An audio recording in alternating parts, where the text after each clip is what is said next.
चंद्रा देवी अपने बेटे आर्यन का रिश्ता लेकर काजल देवी के घर में आई है और रिश्ते की बात काफी हद तक अच्छी चल रही थी। समझो रिश्ता पक्का ही था। दोनों परिवार खुश थे। भाई काजल, हमें तो तुम्हारी बेटी बहुत पसंद है। वैसे भी हमारी तो तुम्हारी बेटी पर पहले से ही नजर थी। तुम्हारी बेटी के बारे में तो हमने बहुत कुछ अच्छा सुना है। हाँ काजल जी, मेरी पत्नी तो दिन भर रट लगाए रहती है कि अगर हमारे बेटे आर्यन की शादी होगी तो सिर्फ रिमझिम से। आप लोग मेरी बेटी की इतनी तारीफ कर रहे हैं, उसके लिए बहुत बहुत शुक्रिया। अरे काजल, शुक्रिया तुम्हें नहीं बल्कि हमें कहना चाहिए कि तुम अपनी इतनी प्यारी और गुणवान लड़की को हमारे घर विदा करने वाली हो। आर्यन को पसंद तो है ना हमारी रिमझिम? जी बिल्कुल, देखो तो आर्यन खुश लग रहा है। बस थोड़ा शर्मीला है मेरा बेटा। हाँ भैया, ऐसे ही हैं। ये सारी बातें सुनकर रिमझिम मन ही मन बहुत खुश हो रही थी। लेकिन चंद्रा जी, आपको तो पता ही है हमारी फाइनेंशियल कंडीशन बिल्कुल खराब है, तो हम लोग दहेज में कुछ भी नहीं दे पाएंगे। यहाँ तक कि एक सोफा तक भी। तभी चंद्रा काजल को बीच में ही रोक देती है। अरे काजल, अब आगे मत बोलो। वैसे भी हमारे घर में किस चीज की कमी है?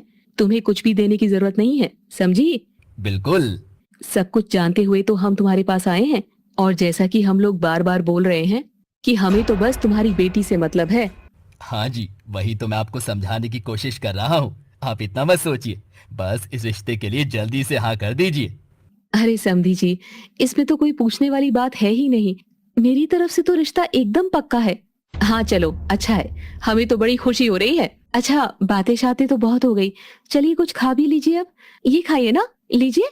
अरे नहीं नहीं, आज ना मेरा उपवास है, इसीलिए मैं कुछ भी नहीं खा सकती। ओह अच्छा, बेटा रिहाना, ये लीजिए, आप ही खा लीजिए। नहीं नहीं आंटी जी, बुरा मत मानना, आज मेरा भी उपवास है। मैं उपवास रखना तो नहीं चाह रही थी, लेकिन मम्मी ने कहा कि मुझे भी उपवास रखना चाहिए, तो मैंने भी रख लिया।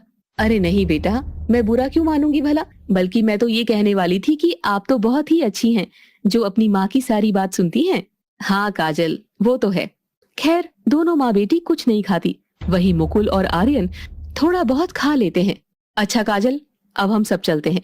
शादी की तैयारी भी तो करनी है जल्दी से। हाँ हाँ, जरूर जरूर। आराम से जाइएगा समधन जी। ठीक। आर्यन और उसके परिवार वाले काजल के घर से बाहर निकल जाते हैं और अब दिखेगा इनका असली रूप। उफ, मैं तो नाटक कर करके थक गई। इस छोटे से घर से बाहर निकली हूँ, तब जाकर मुझे चैन की सांस मिली है। वही तो। कोई बात नहीं मम्मी, बस कुछ दिनों की तो बात है। भैया की शादी हो जाए इस लड़की से, फिर हम यहाँ आना तो दूर, यहाँ पर भटकेंगे भी नहीं। हाँ बेटा, तेरे लिए तो मैं कुछ भी कर सकती हूँ। हाँ रिहाना, ये सब हम तेरे लिए ही कर रहे हैं। बस हम लोग जैसा सोच रहे हैं वैसा हो जाए। तो आखिर ये परिवार किस चीज की प्लानिंग कर रहा था, ये तो हमें कहानी के आगे ही पता चलेगा। अच्छा चलो, अब बाकी बातें घर जाकर करते हैं। हाँ पापा। और सब लोग कार में बैठते हैं और वहाँ से चले जाते हैं। वहीं दूसरी ओर काजल बहुत खुश है। अरे वाह रिमझिम, तेरी तो लॉटरी ही लग गई। हम्म हाँ चलो, अच्छा है, दीदी का भविष्य बन जाएगा। अरे हाँ, ये सब छोड़। रिमझिम सुन, जब तेरी शादी उस घर में हो जाएगी ना, तो तू हर महीने हमें 30,000 रुपए भिजवा दिया करना। वो लोग बहुत अमीर हैं, उनके लिए 30,000 रुपए तो कुछ भी नहीं है। लेकिन माँ, उन लोगों से पैसे कैसे मांगूंगी मैं? वही तो माँ, अभी शादी हुई ही नहीं है, आप पैसे की डिमांड करने लग गई। अरे तू चुप रह। तू क्या चाहती है, इसकी शादी इतने अमीर घर में हो जाए और इसका हमें कोई फायदा भी ना मिले? पर माँ, वैसे भी ये उस घर में जाएगी तो उस घर के काम भी तो करेगी। वो इतने तो अच्छे होंगे नहीं कि बैठा बैठा के इसको खिलाएंगे। लेकिन माँ, अगर मैं उन लोगों से इतने सारे रुपए मांगूंगी, वो भी जाते ही, तो वो लोग क्या सोचेंगे? हाँ माँ। अरे बेवकूफ, मैं कौन सा कह रही हूँ कि तुझे पूरे घर वालों से पैसा मांगना है।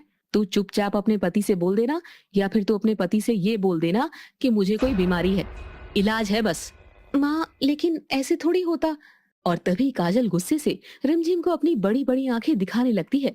ठीक है माँ, आप जैसा कहेंगी मैं वैसा ही करूंगी। अच्छा है, जल्दी समझ गई तो इस बार। अब तू जल्दी से घर का सारा काम कर, तब तक मैं जरा बाहर का एक काम निपटा कर आती हूँ। ठीक है। दरअसल काजल अपनी बड़ी बेटी रिमझिम को बहुत कंट्रोल में रखती थी। बेचारी रिमझिम भी बहुत सीधी थी और चुपचाप अपनी मम्मी की सारी बातें मान लिया करती थी। उसकी माँ अगर उसे उठ कहती तो वो उठ जाती, और अगर बैठ कहती तो बैठ जाती। वहीं काजल तो कभी कभी गुस्से में रिमझिम पर हाथ भी उठा दिया करती थी। दीदी आप टेंशन मत लीजिए, सब ठीक हो जाएगा। हाँ कल्पना, मैं भगवान से बस यही दुआ करती हूँ। हाँ दीदी देखना, एक दिन सब कुछ ठीक हो जाएगा। माँ कुछ ज्यादा ही बोलती है, लेकिन हम दोनों कर भी क्या सकते हैं, वो है तो हमारी माँ ही। हाँ कल्पना, माँ तो माँ होती है। वैसे भी शादी के बाद मैं पराई हो जाऊंगी और माँ और तुझसे दूर चली जाऊंगी। इसीलिए तो मैं अब माँ की सारी बातें मानती हूँ। मुझे तो समझ नहीं आ रहा कि तुम दोनों के बगैर मैं वहां कैसे रहूंगी। अरे नहीं दीदी, दूर जा रही हो तो क्या हुआ, आप चिंता मत करो। जब भी आपको हमारी याद आए तो बस फोन घुमा देना, हम लोग दौड़े चले आएंगे आपके पास।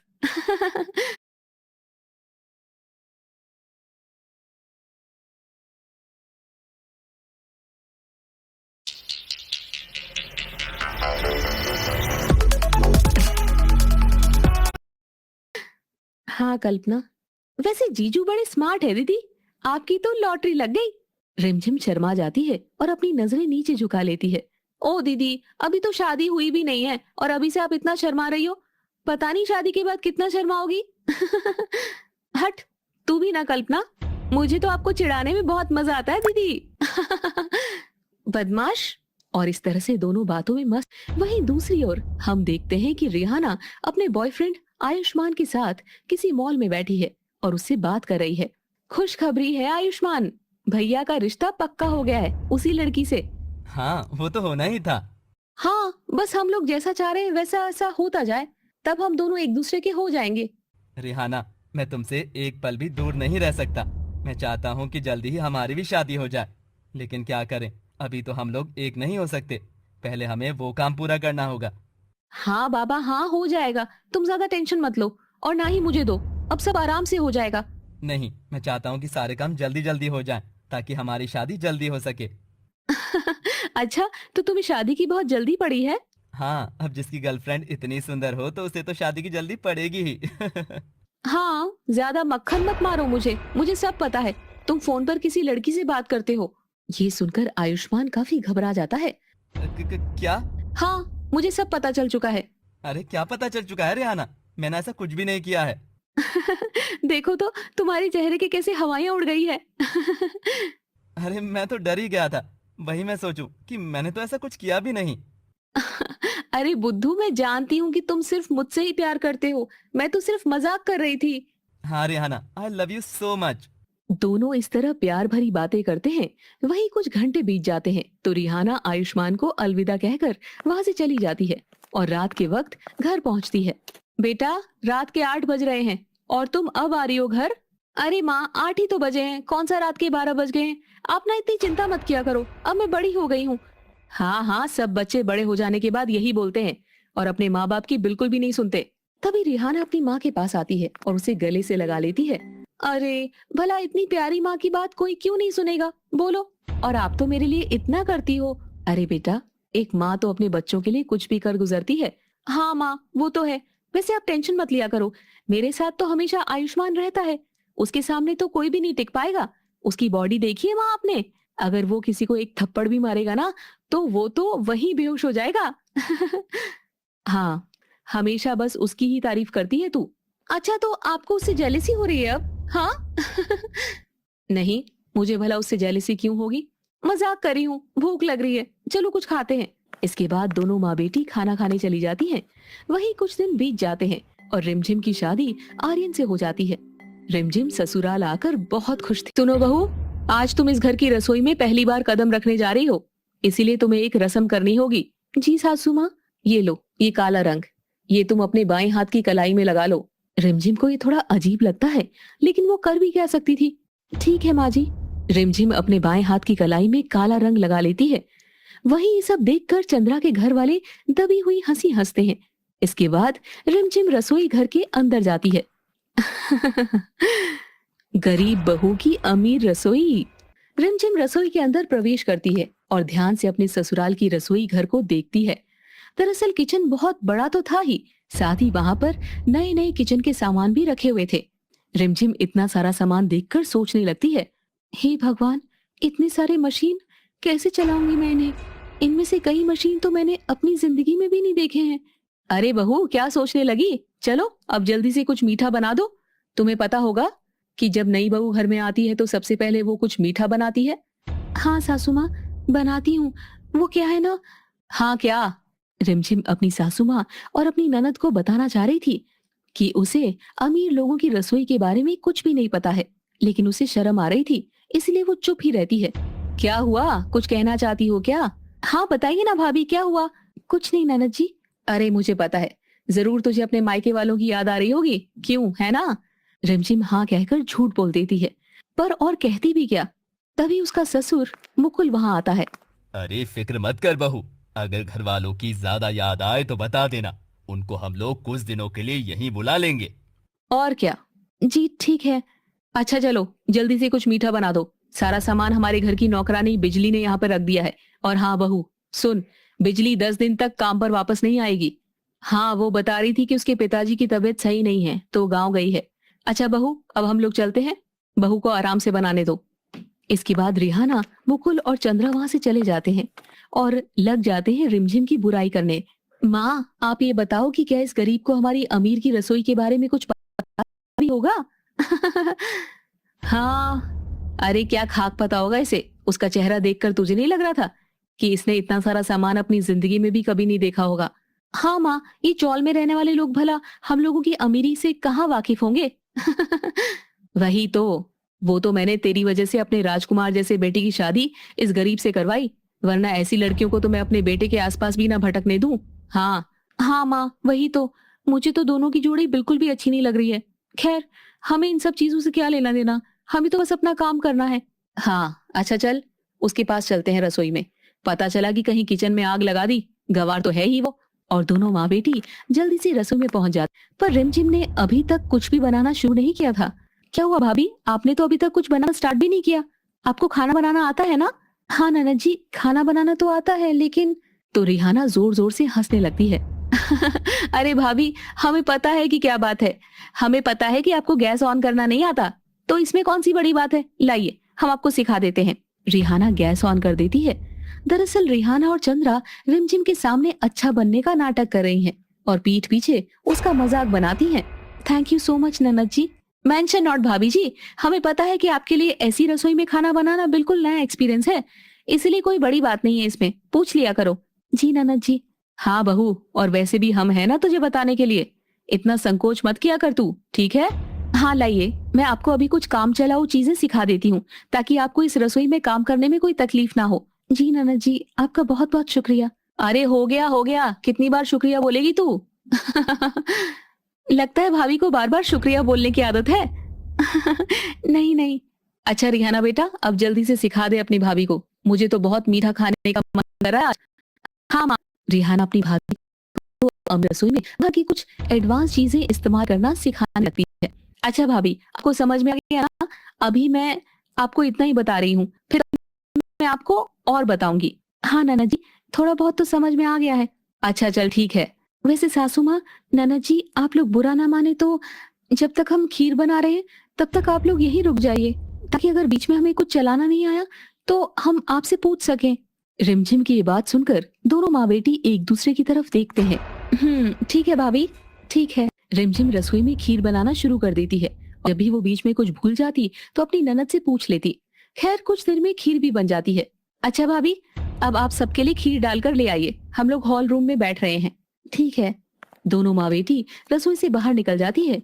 वहीं दूसरी ओर रिमझिम सबके लिए कटोरी में खीर डालने लगती है। ये कांच की कटोरियां और ये प्लेट कितनी महंगी लग रही है, मुझे तो डर लग रहा है कि कहीं मुझसे टूट ना जाए। आराम से ले जाती हूँ। रिमझिम धीरे धीरे ट्रे में सभी के लिए खीर वाली कटोरी रखती है और बड़ी धीमी धीमी चाल से ही हॉल रूम में पहुंच जाती है। तभी रिहाना रिमझिम से मजाक करने लगती है। अरे भाभी जल्दी आओ ना, कल तक आओगी क्या आप? कितनी धीमे चल रही हैं आप। हाँ ननद जी बस आई, सॉरी मेरी वजह से आप सभी को इतना इंतजार करना पड़ा। अरे कोई बात नहीं। हाँ बहू, तुम इस घर में नई हो ना, तो एडजस्ट करने में थोड़ा टाइम लग रहा है, लेकिन धीरे धीरे तुम एकदम एक्सपर्ट हो जाओगी, एक्सपर्ट। जी पापा जी। और तभी जब रिमझिम खीर वाली ट्रे लाकर टेबल पर रखने वाली होती है कि तभी चंद्रा बड़ी चालाकी से अपना पैर आगे कर देती है, जिससे रिमझिम का पैर उसके पैर में अड़ जाता है और वो बेचारी लड़खड़ा जाती है। वहीं साथ में ट्रे और कटोरियां भी उससे टूट जाती हैं। ओफो बहू, ये क्या किया तुमने? तुझे पता भी है कटोरियां मैं कहाँ से लाई थी? ओ नो, क्या भाभी? बेचारी रिमझिम के कपड़ों में सारी खीर गिर जाती है, इसीलिए वो पहले तो खुद को संभालने लगती है, वहीं सब उससे गुस्सा हो जाते हैं। हाँ भाभी, आपने अमीरों की रसोई नहीं देखी थी ना, इसीलिए आपको रसोई में कुछ भी चलाना नहीं आ रहा था, तो हमने आपकी मदद कर दी। लेकिन अब ये क्या है, अगर आप इतनी गड़बड़ी करोगे तो अपनी गृहस्थी कैसे चलाओगे? माफ कर दीजिए ननद जी, आप सभी से मैं माफी मांगती हूँ। अरे माफी मांगने से क्या होगा, तेरी वजह से मेरी इतनी महंगी ट्रे और कटोरियां टूट गई। अरे मैं दार्जिलिंग से लेकर आई थी। सॉरी माँ जी, तुम्हें पता भी है कितना बचा बचा कर लाई थी मैं वहां से? इतना लंबा सफर था, इसीलिए कटोरियां टूटने का डर था। लेकिन इतनी मेहनत का क्या फायदा हुआ?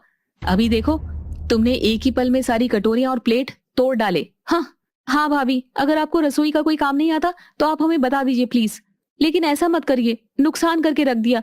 नहीं ननद जी, माँ जी आप गलत समझ रही हैं, मेरे कपड़ों में खीर लग गई है, अब मुझे भी कपड़े बदलने पड़ेंगे। चंद्रा वहां से मुंह बनाकर चली जाती है।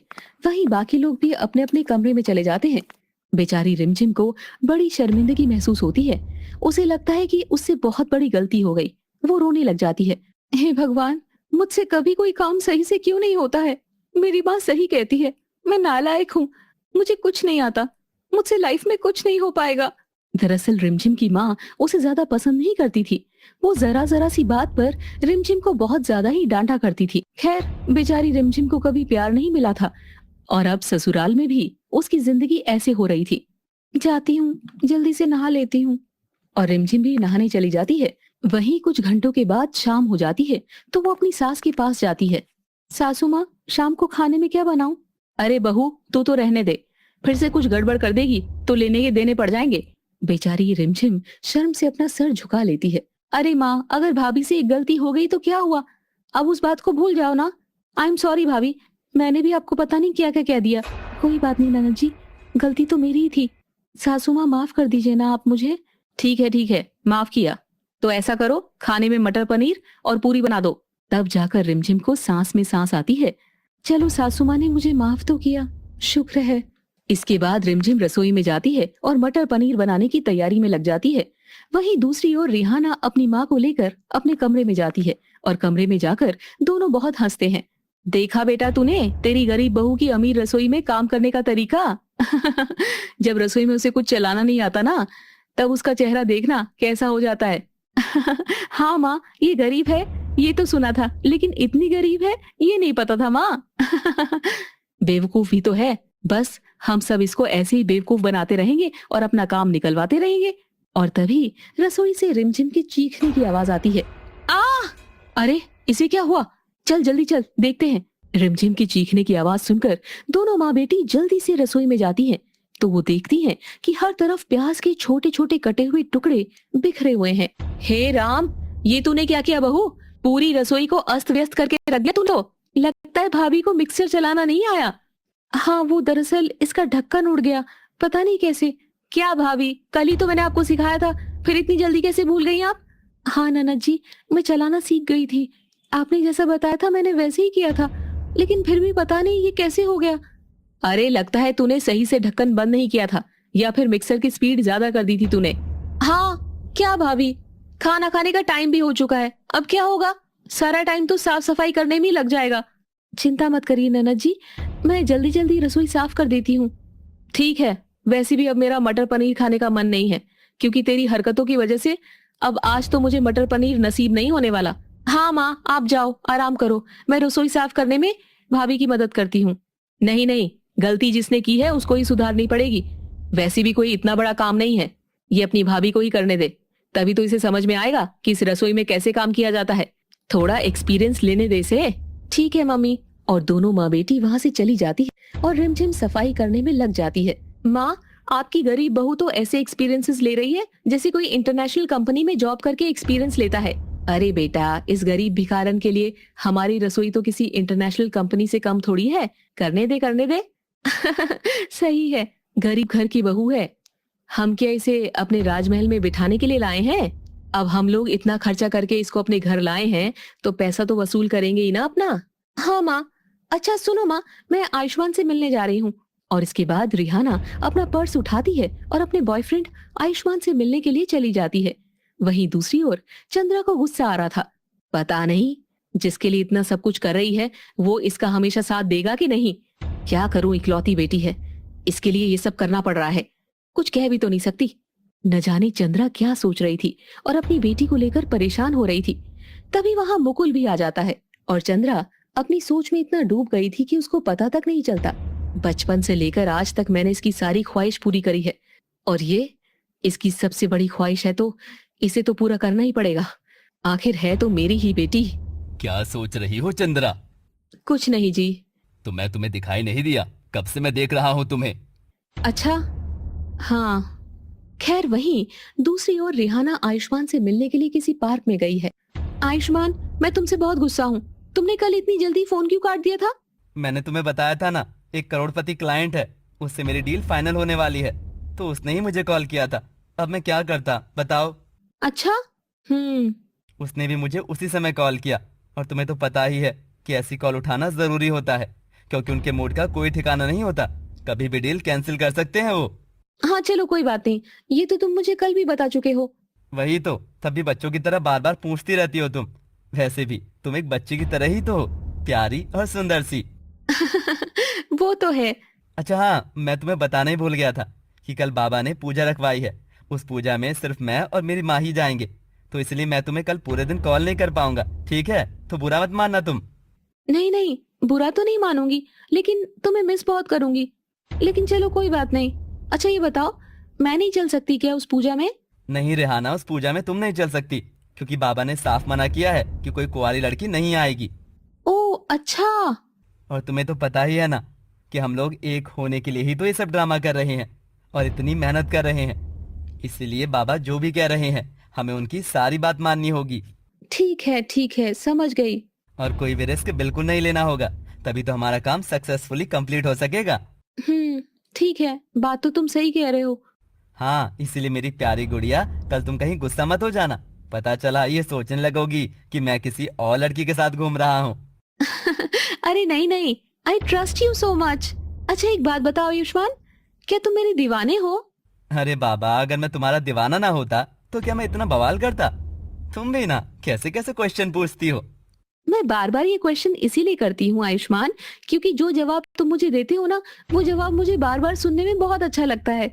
अच्छा। चलो फिर कुछ पीते हैं, गर्मी भी बहुत तेज हो रही है। हाँ चलो। इसके बाद दोनों जूस पीने के लिए चले जाते हैं। वहीं दूसरी ओर चंद्रा बहुत गुस्से में थी, इसीलिए वो अपनी बहू को जानबूझकर मिक्सर वगैरह चलाना नहीं सिखाती है। बेचारी रिमझिम को सिलबट्टे पर ही सारा मसाला पीसना पड़ता है। लगता है आज खाना बनाने में बहुत देर हो जाएगी। पता नहीं मेरा दिमाग कितना कमजोर है। मेरी ननद ने मुझे मिक्सर चलाना इतने अच्छे से सिखाया था, लेकिन तब भी मैं सही से चला नहीं पाई। वहीं दूसरी ओर चंद्रा अपनी बहू को ऐसे मेहनत करते हुए देखकर बहुत खुश हो रही है। तेरी तो सिलबट्टे वाली ही औकात है, तू कहाँ चला पाएगी अमीर रसोई के महंगे महंगे सामानों को।